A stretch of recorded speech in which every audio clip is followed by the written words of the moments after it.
The clink of champagne glasses felt like tiny bells ringing in a hollow chamber.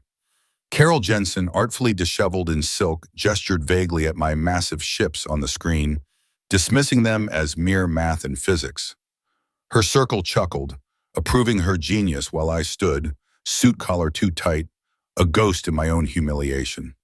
"It's not art, darling," she cooed. "It's just utility." The polished concrete floor of the gallery felt cold through the thin soles of my expensive dress shoes. I stood by the arched entrance, a man out of place in a designer suit I had worn precisely twice before today. Outside, it was a crisp October evening in Chicago, but inside, the air was warm with the scent of expensive perfume and pretension. I had canceled a crucial meeting with the engineering team back in Ohio for this, a gala opening for Carol's latest exhibition.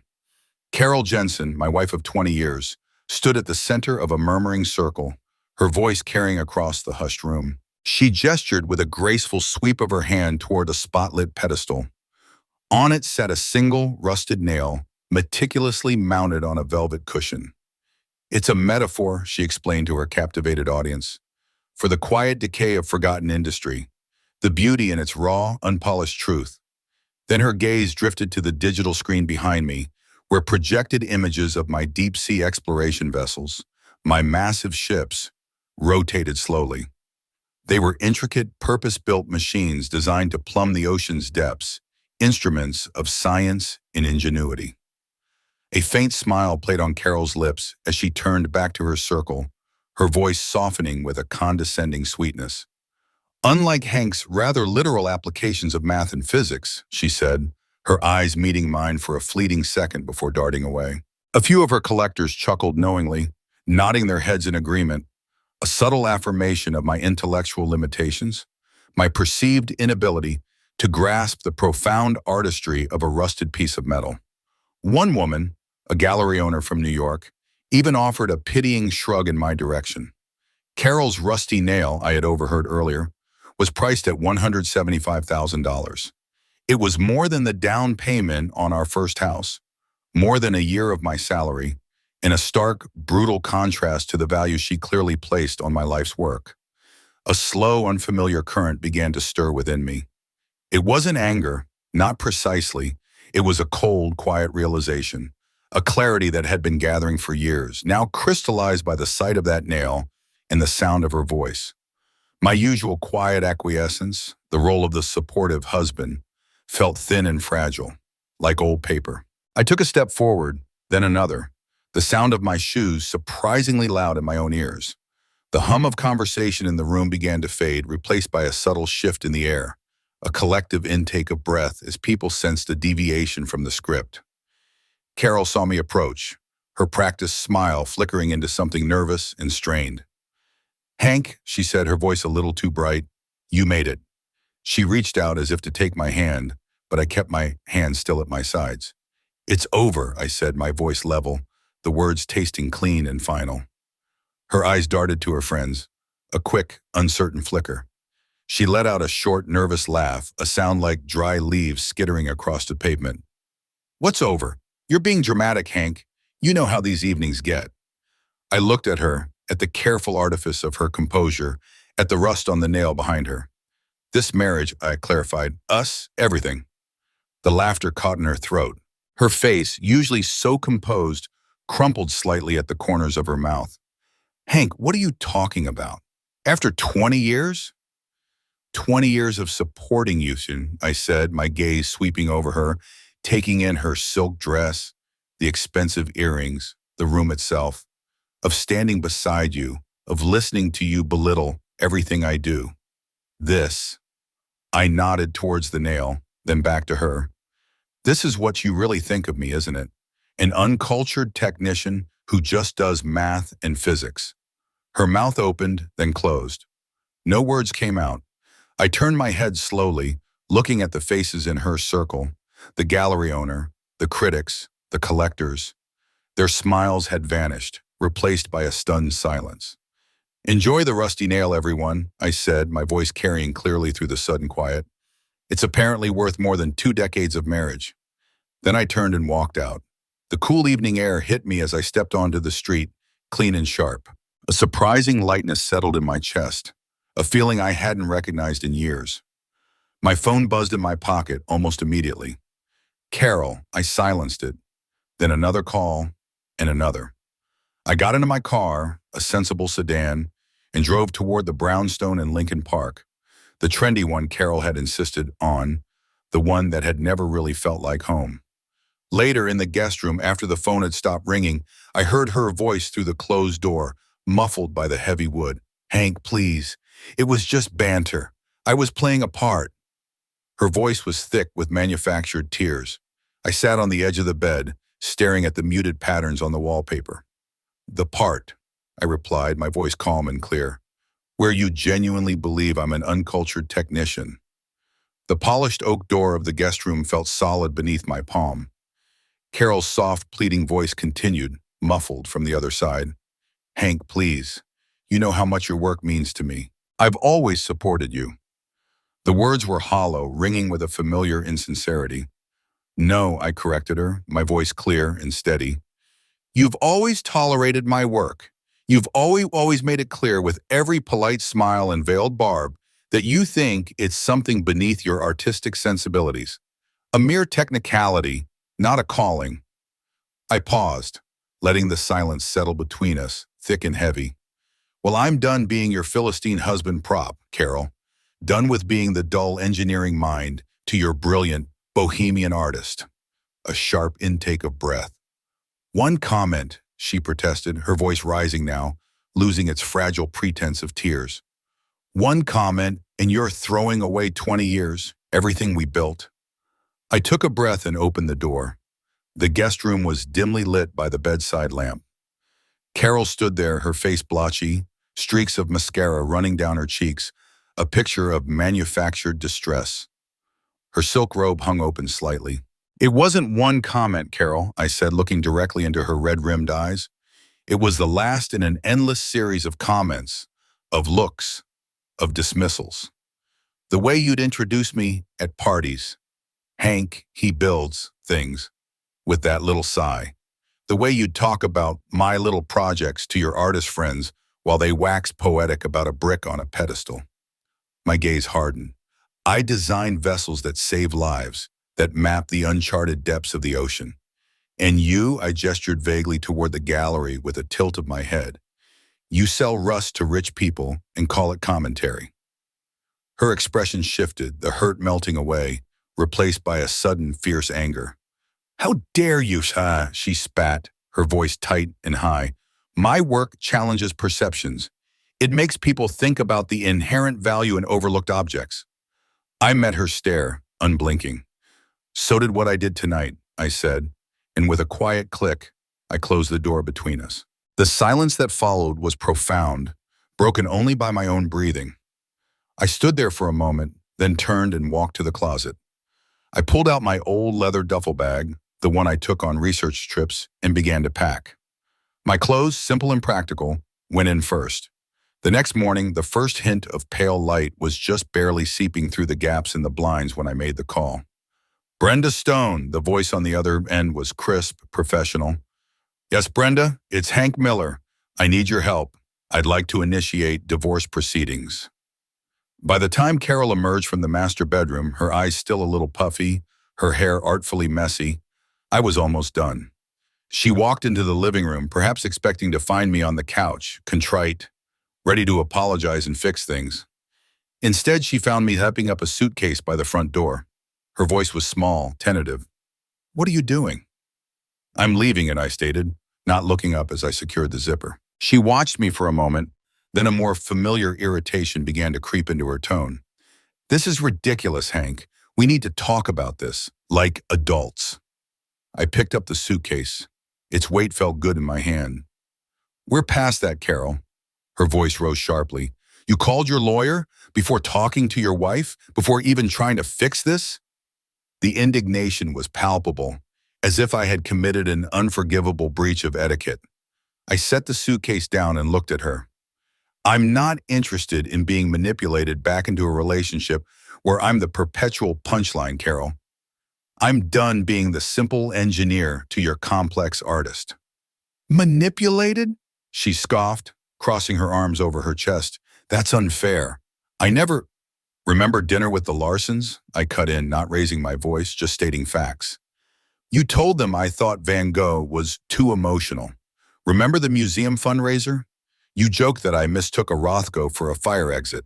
Or the art appreciation book you bought me for Christmas last year? The one with the sarcastic inscription about expanding my horizons? She waved a dismissive hand. Those were jokes, Hank. Light-hearted banter. Everyone laughs. No, I replied, my voice unwavering. They weren't. They were small, constant reminders that you consider yourself intellectually superior. They were cuts, tiny ones, but they added up. And last night was the final one. I picked up my suitcase again.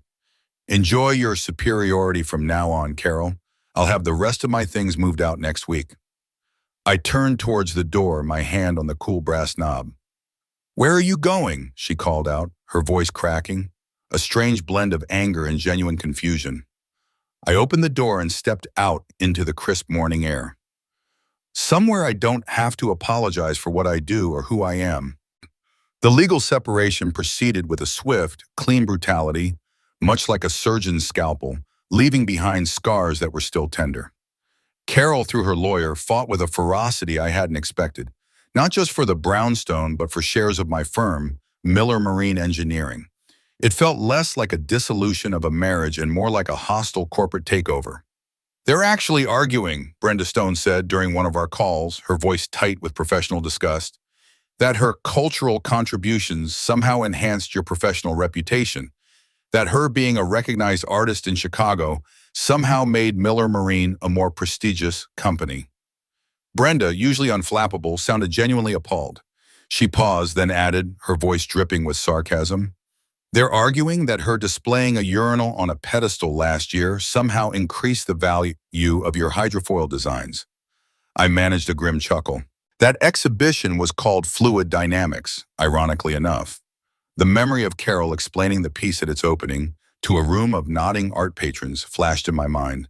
She had worn a dress the color of abstract expressionism that night. Well, Brenda said, a steely edge entering her voice. She's about to experience some financial fluid dynamics of her own. We've documented 17 instances where she publicly disparaged your work, Mr. Miller. Not banter, actual provable disparagement. She paused, then added, remember Earl Peterson from Maritime Monthly? He was at the gallery opening. He recorded her entire outburst, appalled by her characterization of your brilliant work, said he couldn't believe his ears. The final settlement was a compromise. Miller Marine remained mine, intact, a testament to Brenda's relentless work. But my personal savings, the nest egg I had meticulously built over 2 decades, were decimated. Carol kept the brownstone, the gallery, and a significant portion of what was left. I signed the papers with a profound sense of exhaustion, but also a quiet resolve. I moved into a Spartan apartment on the 4th floor of an old brick building overlooking the industrial harbor. It was a view Carol had always despised, calling it grimy and uninspired. But to me, the churning gray water, the massive freighters moving slowly past, the cranes silhouetted against the sky, all held a raw, undeniable beauty. It was a landscape of purpose, of honest work. The furniture was minimal, a sturdy desk, a single bed, a small kitchen table. No art on the walls, just the harsh, honest light of the city. The evening the divorce was finalized, my phone buzzed with a text message. It was from Carol. I hope you're satisfied, it read. The gallery is struggling without your financial support. Was that your plan all along? I stared at the glowing screen for a long moment, then set the phone down on the polished wood of my new desk. I didn't respond. The gallery's struggles, I knew, had little to do with my financial withdrawal, which had always been a steady, but not overwhelming, contribution. It was the scathing review in art form that had hurt her. The reviewer, a notoriously sharp-tongued critic, had called her latest exhibition empty provocation masquerading as insight, a line that had echoed in my mind for days after I read it. The article had ended with a stark recommendation for readers to save their money for something genuinely thought-provoking, like watching paint dry. The next morning, the smell of fresh coffee hung in my small kitchen. My new receptionist, a competent young woman named Sarah, put a call through. Hank, she said, her voice clear, I have a Sarah Miller on the line. She represents a client regarding a potential commission. My firm had just lost two major contracts in the wake of the divorce proceedings. The client's nervous about the public spectacle. I hadn't had a new commission in months. Part of me, the part that was still licking its wounds, wanted to feign busyness, to sound indifferent. Tell her I'm tied up, I almost said. But before I could, Sarah Miller's voice, cool and precise, cut in. Mr. Miller, she said, my client is prepared to offer a $50,000 consultation fee for a 2-hour meeting, regardless of whether a full commission is awarded. The amount hung in the air. $50,000 for 2 hours. My mind raced. May I ask, I said, my voice carefully neutral, who your client is? Certainly, as she replied, without missing a beat. His name is Everett Sterling. The name hit me like a physical blow, a sudden sharp impact in my gut. Everett Sterling, the man who had almost ruined me 25 years ago. The name Everett Sterling resonated in my ears, a low, persistent hum. It was a name spoken in hushed tones, almost a legend in the tech world. The reclusive billionaire, the architect of a digital empire, known as much for his vanishing acts as for his innovations. 25 years ago, his actions had nearly shattered my career, reducing my early ambitions to dust. Now his name felt like a gauntlet thrown, a direct challenge. I cleared my throat, forcing myself to sound composed. Yes, Ms. Miller, I said, my calendar is quite open. I can make myself available tomorrow.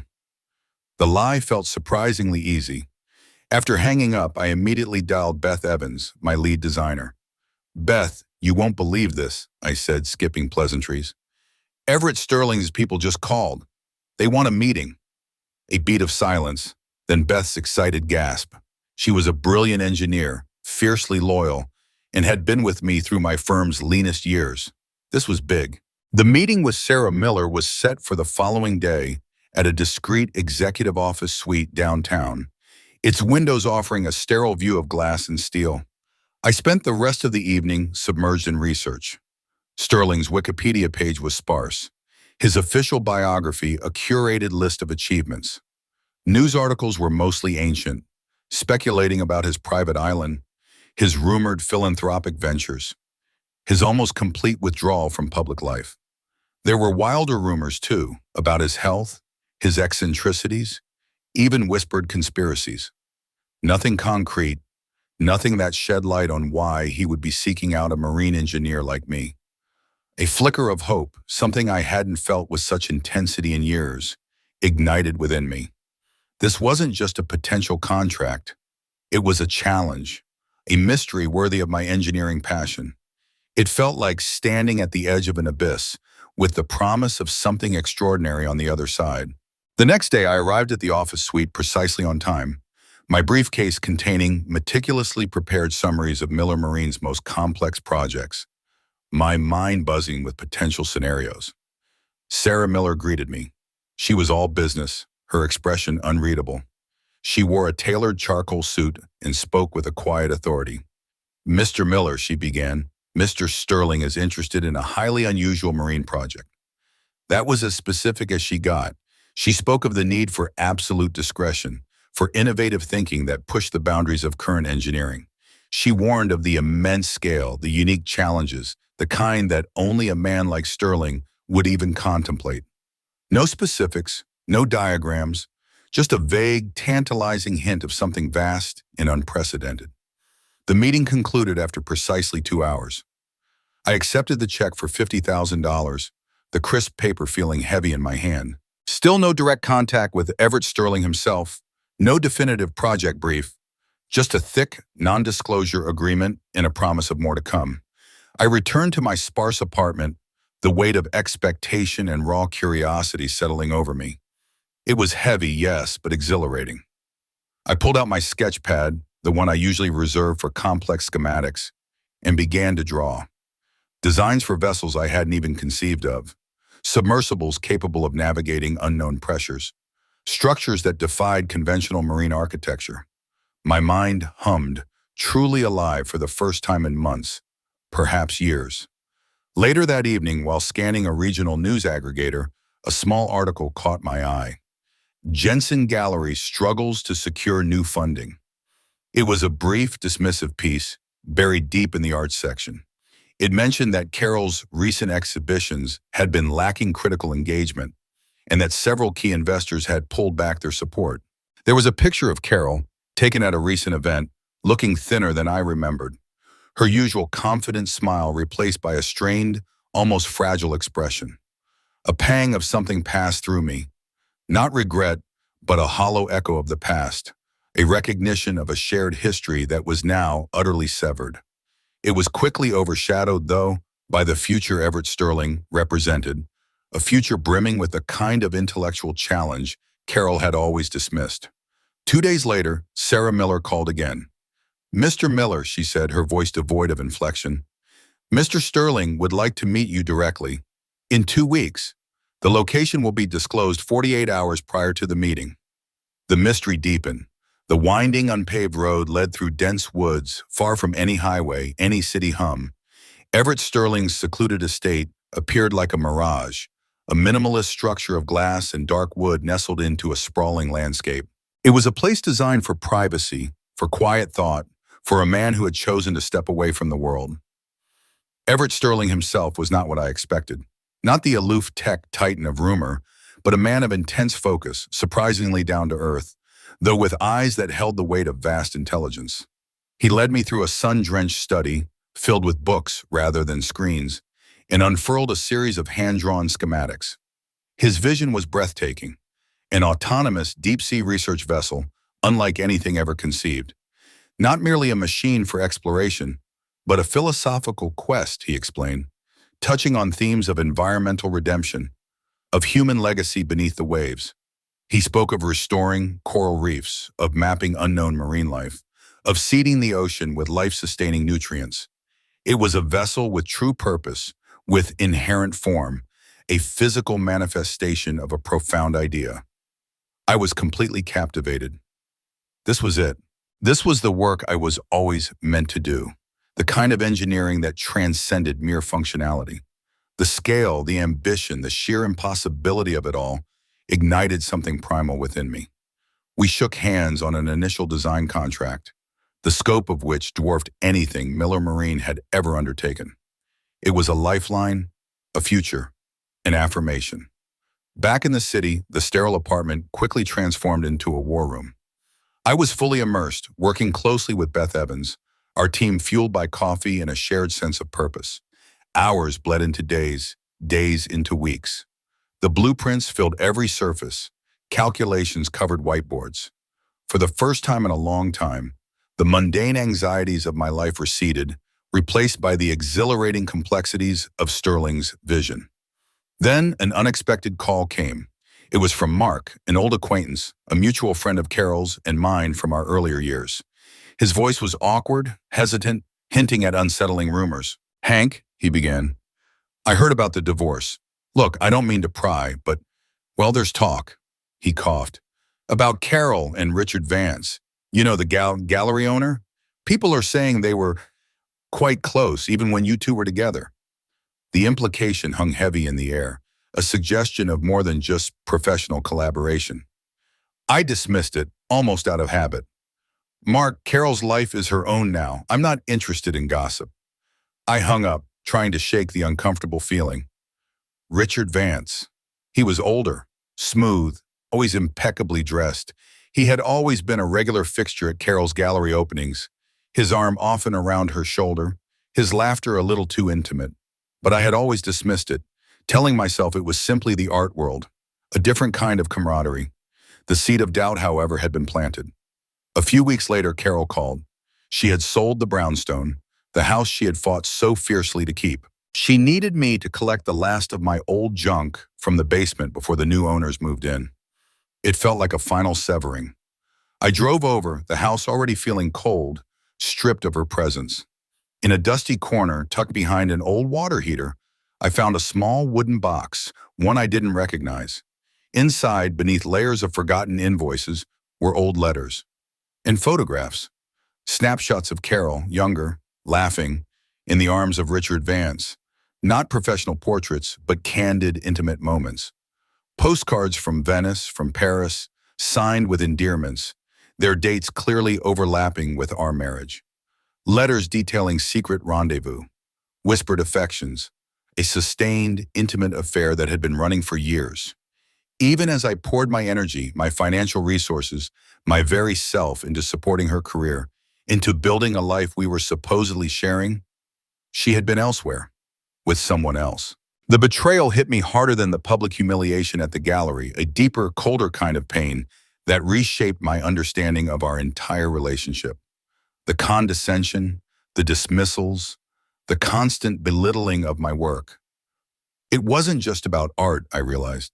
It was a smokescreen, a way to diminish me, to create distance, while she was seeking validation and affection, perhaps even love, elsewhere. It was a calculated strategy designed to make me feel small enough to ignore. This new reality, raw and unvarnished, left me with a quiet resolve. Some truths come late, carrying a heavy price. Stick around to the end to see how life's costly choices unfold. The letters and photographs from the hidden box lay scattered across my desk in the new apartment. The revelation of Carol's affair left me with a profound numbness, a cold realization that permeated every corner of my past 20 years. Our entire history, every shared laugh, every quiet evening, every sacrifice I had made for her career, replayed in a different, darker light. It wasn't just anger I felt, but a profound sadness for the wasted years, for the person I thought Carol was, for the carefully constructed illusion that had sustained me. I called Brenda Stone, my voice flat as I recounted the discovery. She listened, professional and empathetic. "Mr. Miller," she said, "while this won't change the terms of the divorce settlement, it certainly offers a bitter form of vindication, a confirmation perhaps of what you already suspected on some level." She advised me, with her usual pragmatic wisdom, to focus on the Sterling project, on my future. "Let go of the past, Hank. It's done." I tried.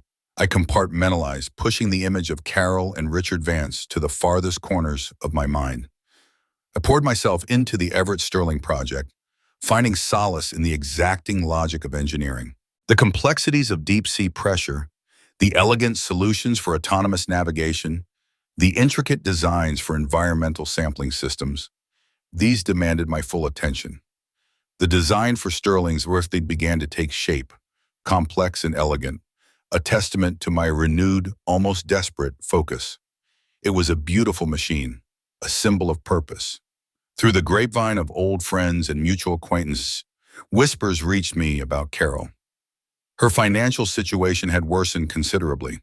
She had sold the brownstone at a significant loss, the market having cooled in the months following our divorce.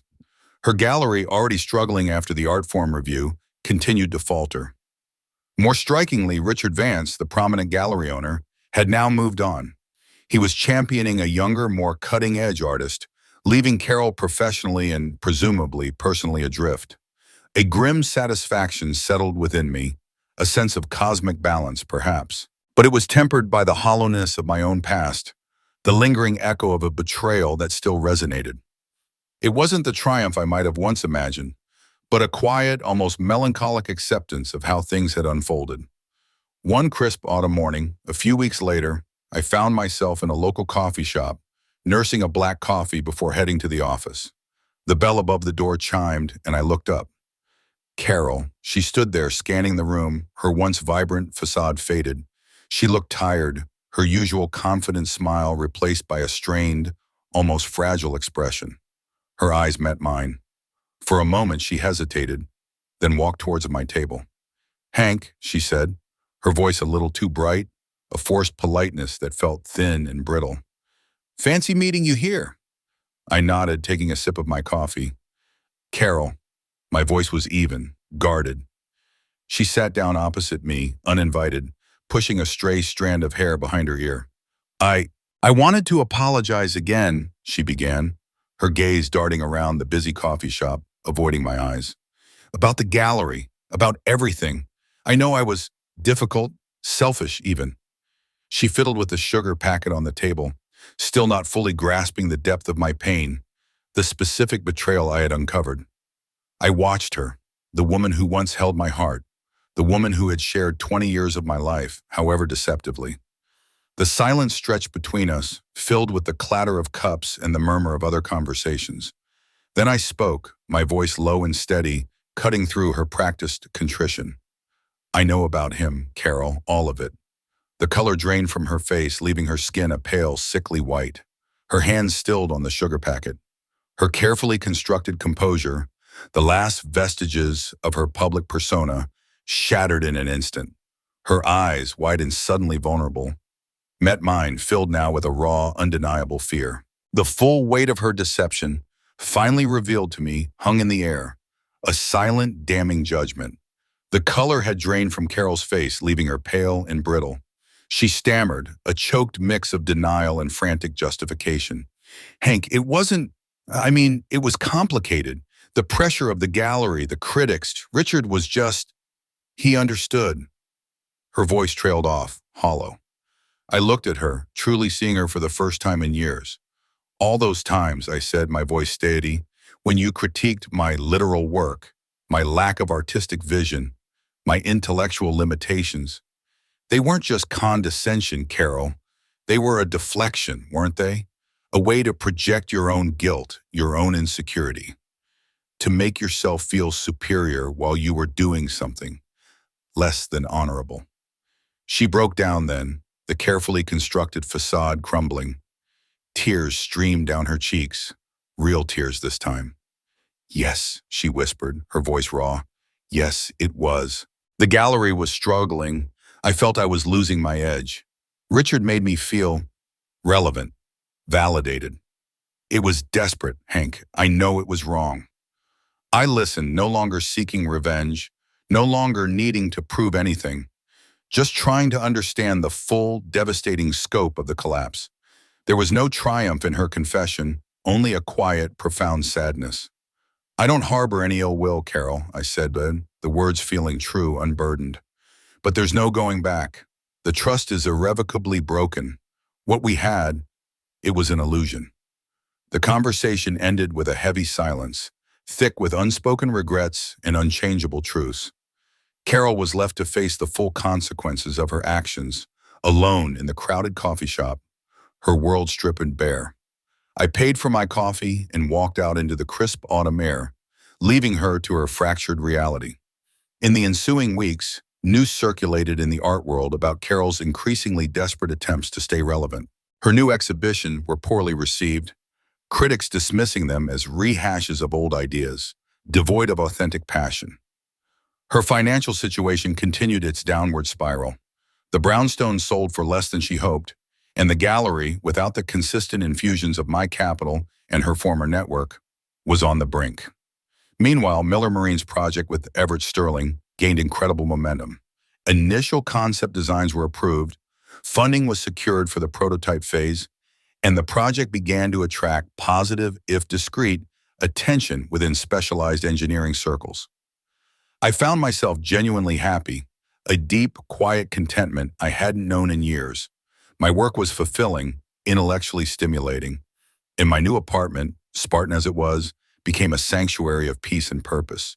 Beth Evans, my lead designer, often commented on my newfound clarity and energy. "You're different, Hank," she'd say, a small, knowing smile on her face. "Like you finally shed a heavy coat." It was true, the weight of pretense of living a compromised life had been lifted.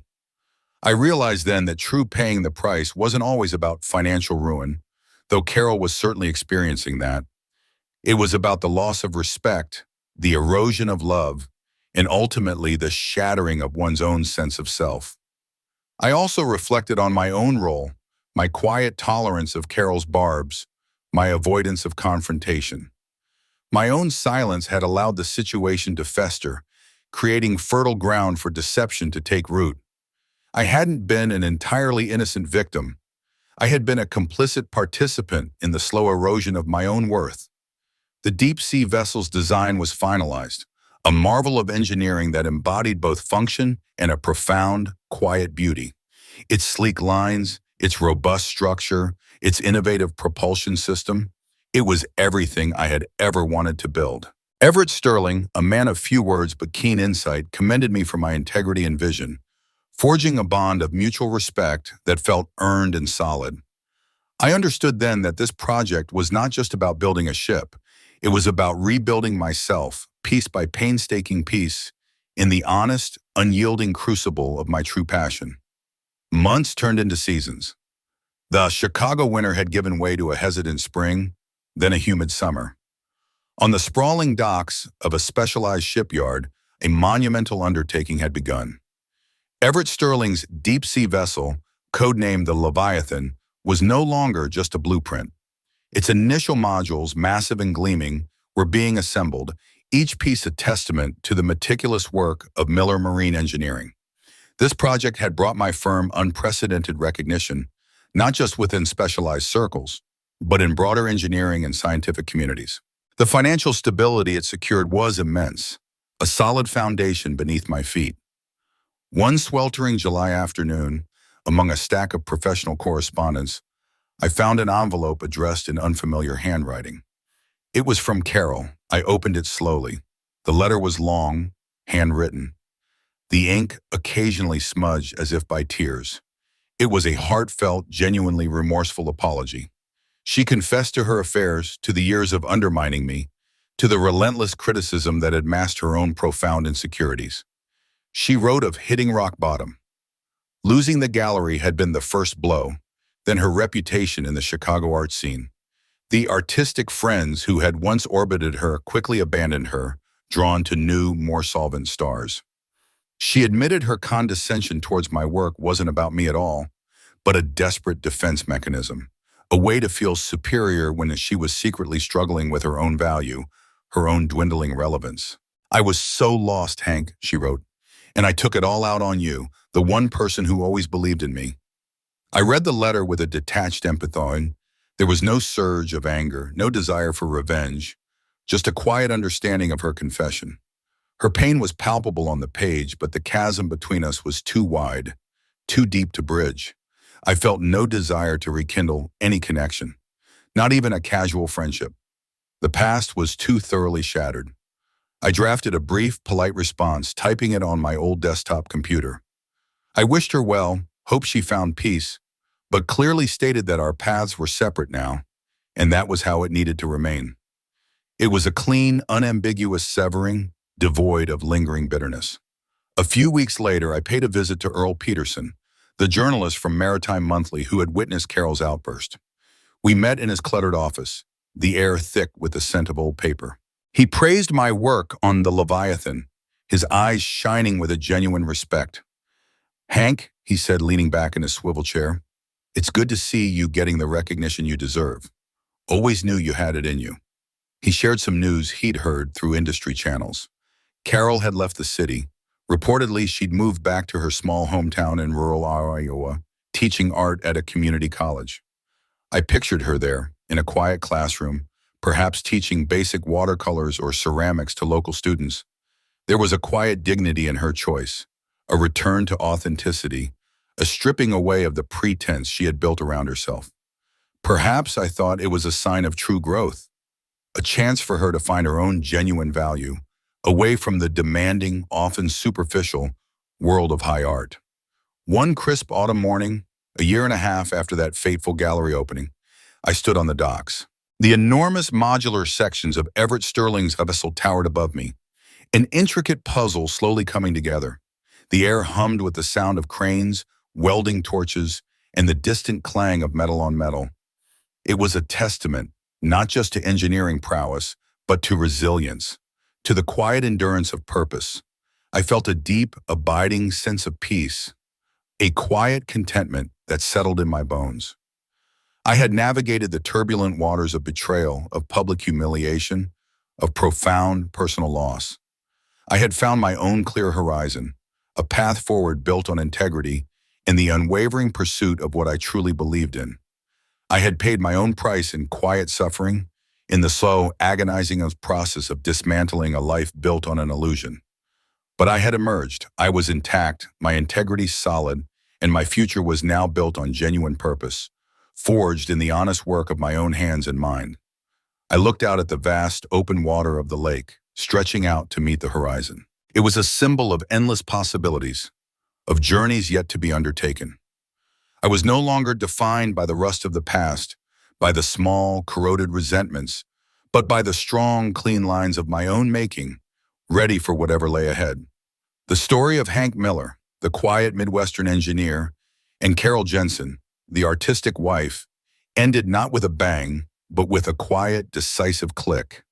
The final pieces of the Leviathan were being placed, a testament to resilience and purpose, a future built on solid ground.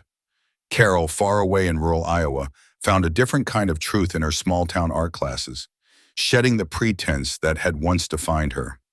There was no grand revenge, no dramatic confrontation beyond the coffee shop, just the slow, steady hum of consequences unfolding. Both had paid their prices, one in public diminishment and lost ambition, the other in the quiet suffering of betrayal and the dismantling of a shared illusion. The horizon was clear now, for both, stretching out toward whatever awaited them, unburdened by the tangled, rusted fragments of their past.